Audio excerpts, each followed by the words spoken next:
এখন যারা বলবে আমরা কোরআন কেন মানব, তাদের ধর্মগ্রন্থগুলোতে গিয়ে আমরা তালাশ করে দেখব কোরআনের সম্পর্কে তাদের ধর্মীয় গ্রন্থগুলোতে কি আছে। চলেন প্রথমে চারটা বেদ আছে, চারটা বেদ।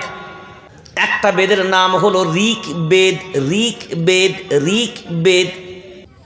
ঋক বেদের যিনি ঋষি, ঋক বেদের ভিতরে একটা শ্লোক তিনি লিখেছেন, মাদ্রি নাগাই মাদ্রি নাগাই মাদ্রি নাগাই। ঋক বেদের ঋষি বলছেন, দুনিয়ার জমিনে কোনো ধর্মগ্রন্থের ভিতরে যদি এই রকম কোনো শ্লোক 10 বার 20 বার 30 বার নয়, যদি কোনো ধর্মগ্রন্থের ভিতরে এই রকম শ্লোক, যদি মাদ্রি নাগাইর মতন শ্লোক যদি 31 বার এই রকম কোনো শ্লোক পাওয়া যায়, আমি ঋক বেদের ঋষি বলে গেলাম, তোমাদের